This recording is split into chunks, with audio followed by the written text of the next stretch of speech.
The Miraculous Journey of Edward Tulane, Chapter 2. And in this manner Edward's days passed, one into the other. Nothing remarkable happened. Oh, there was the occasional small domestic drama. Once, while Evelyn was at school, the neighbor's dog, a male brindle boxer, inexplicably named Rosie, came into the house uninvited and unannounced and lifted his leg on the dining room table, spraying the white tablecloth with urine. He then trotted over and sniffed Edward. And before Edward even had time to consider the implications of being sniffed by a dog, he was in Rosie's mouth, and Rosie was shaking him back and forth vigorously, growling and drooling. Fortunately, Evelyn's mother walked past the dining room and witnessed Edward's suffering. "Drop it!"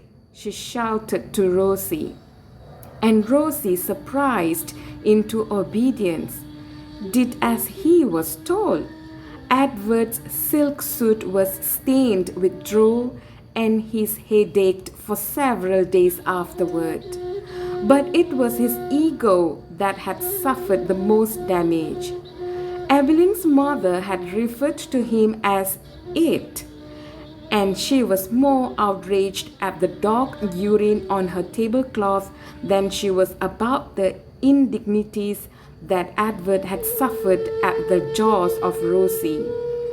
And then there was the time that a maid, new to Tulane's household and eager to impress her employers with her diligence, came upon Edward sitting on his chair in the dining room. "What's this bunny doing here?" she said out loud. Edward did not care at all for the word bunny. He found it derogatory in the extreme. The maid bent over him and looked into his eyes. She said. She stood back up. She put her hands on her hips. "I reckon you're just like every other things in this house, something needing to be cleaned and dusted." And so the maid vacuumed Edward Tulane. She sucked each of his long ears up the vacuum cleaner hose. She pawed at his clothes and bit his tail. She dusted his face with brutality and efficiency. And in her zeal to clean him, she vacuumed Edward's gold pocket watch right off his lap.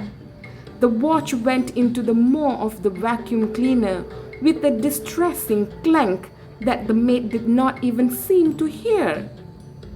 When she was done, she put the dining room chair back at the table, and uncertain about exactly where Edward belonged, she finally decided to shove him in among the dolls on a shelf in Evelyn's bedroom. "That's right," said the maid. "There you go." She left Edward on the shelf at a most awkward and inhuman angle. His nose was actually touching his knees, and he waited there, with the dolls twittering and giggling at him like a flock of demented and unfriendly birds, until Evelyn came home from school and found him missing and ran from room to room calling his name. "Edward!" she shouted. "Edward!"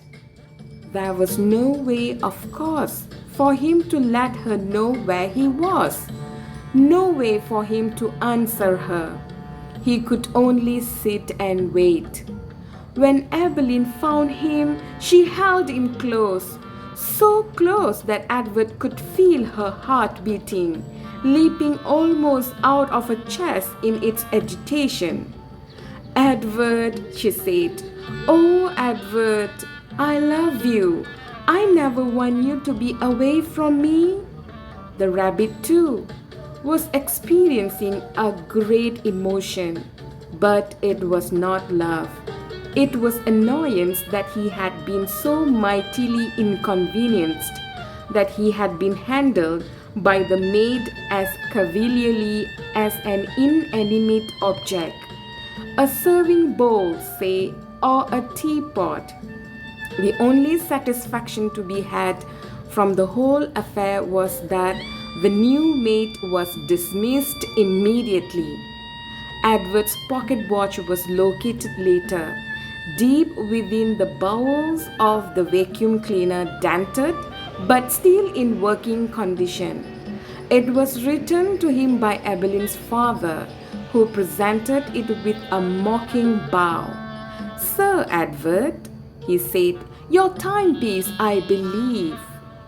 The Rosie affair and the vacuum cleaner incident, those were the great dramas of Edward's life until the night of Evelyn's 11th birthday when, at the dinner table, as the cake was being served, the ship was mentioned.